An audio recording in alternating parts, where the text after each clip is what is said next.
The original Lunar games on the Sega CD were the flagship JRPGs for the console. These were big deals back in the day and were instrumental in helping anime penetrate the West. While the Sega CD faded and both Lunar games became cult classics, they got a second chance with remakes on the PlayStation.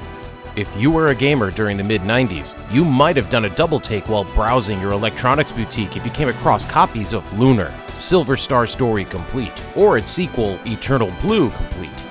Working Designs held nothing back, and packaging these babies in some of the most premium sets on the PlayStation. They came in enormous boxes, had hardcover manuals, and a bunch of cool other stuff that drew you in deeper into its world. I still proudly have my copy of Lunar 2, and while the main carton has withered away, it still impresses with how much care was put into its presentation. This was something that Lunar games excelled at. You could always count on them being in massive packages that mentally prepared you for the huge adventure you were about to partake in. This wasn't a collector's edition, this was the only edition, and the premium pricing was due to the thoughtful localization, which was rare since most JRPG localizations were pretty much half-assed at the time. These days, if you want to play the Lunar games, you're out of luck because they're rare and expensive.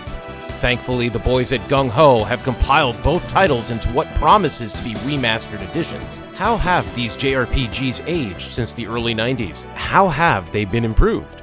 The Lunar games are very much products of their time. Both games are as traditional as it gets when it comes to the JRPG genre. These were originally Sega CD games, and they still are at their core. As such, they're basically 16-bit games that punched above their weight thanks to the CD format, allowing for some impressive pixel art cutscenes, CD-quality sound, and voice acting. A reminder that this was in the early 90s. Final Fantasy, being the biggest name in JRPGs, wouldn't get voice acting until the turn of the millennium. The gameplay in these is very straightforward across both titles. You run around in your classic overhead RPG POV, explore towns, dungeons, talk to NPCs, buy the next equipment set, watch cutscenes, and get into turn-based battles. You know the drill. Characters level up and sometimes they learn new moves at certain milestones. It may not seem like much by today's standards where every JRPG is wrought with elaborate systems and mechanics that feed into each other. The fact of the matter is, the Lunar games are both from a different time when the genre was still new and the developers were still trying to figure things out.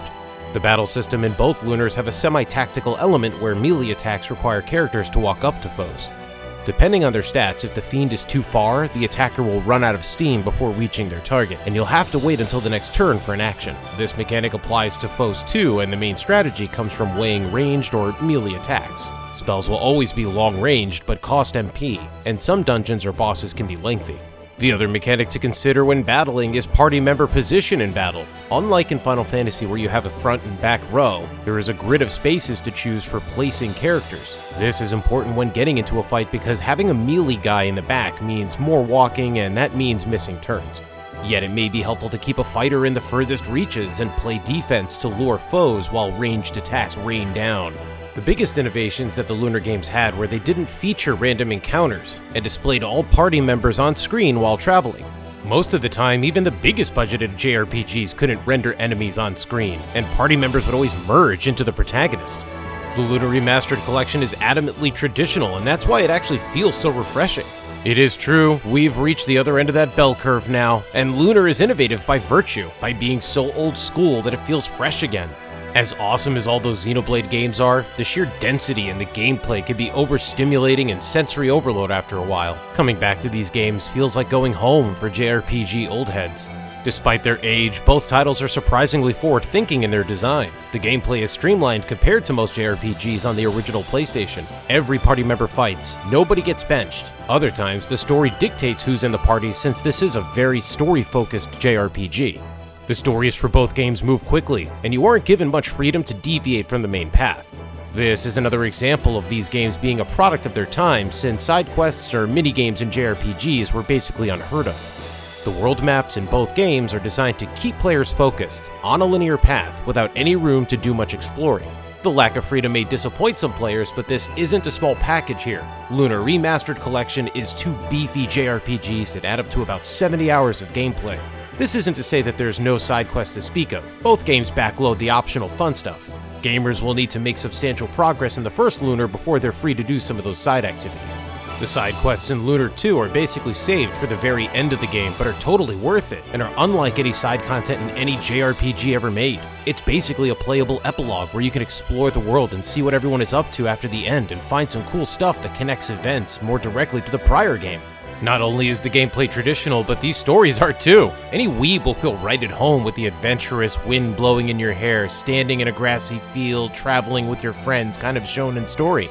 The first game has it all. The cute childhood friend, the tsundere princess, the brash musclehead buddy, and the big bad evil wizard that kind of looks like Golbez, who's got some sexy evil witches working for him. Lunar is your classic hero's journey, where the plucky protagonist fulfills his destiny and gets the girl next door. The sequel is a more epic story set thousands of years later, and features a much longer quest that unfolds in a less cliché way. You won't be finding the elemental thingies, but will be on the run from the Althenian guards while protecting his new hot goddess girlfriend who doesn't understand human interaction. When these games were new, their stories were novel. Today, everyone has seen similar narratives in anime and other games, but Lunar did it first. What makes both Lunar games hold up so well is the care they put into the characters and writing. The dialogue flows naturally, and the extensive anime cutscenes go a long way in sucking you into this world. The sprites may not be the most expressive, but they have a surprising number of poses and actions, especially during story scenes and battles. Between the two titles in the compilation, Lunar 2's graphics stand out for the background pixel art, which is drawn in a way that keeps repeating tiles to a minimum. The background art is on another level, and it's still mind-blowing. There are tons of them, and each one is meticulously drawn. The new voice actors for the remasters are adequate for the most part. Everyone sounds like how you'd think, and the actresses for Luna and Lucia are exceptional singers. Lunar 2 has significantly more voice acting in it than the first one, and more anime scenes too. It's too bad they couldn't get the original performances included, but these new ones are worthy alternatives. The anime scenes have had some AI upscaling done to them with some mixed results. For the majority of the time they look crisp and clean. While playing Lunar Remastered Collection in portable mode on Switch, you won't notice at all, but on the big screen, some details and frames of animation might make you raise an eyebrow. Lunar Remastered Collection is a faithful and tasteful compilation with restrained additions. The gameplay is untouched for the most part, and the most noticeable quality of life feature is the battle speed controls. Speeding through fights is a godsend for getting through inconsequential battles or grinding. Just like with Suikoden 1 and 2 HD Remaster, these are two amazing JRPGs from the genre's golden age. Any weeb worth their salt owes it to themselves to check out the Lunar Remastered Collection. They don't make them like this anymore, and now they're here in one neat package with a very appealing price.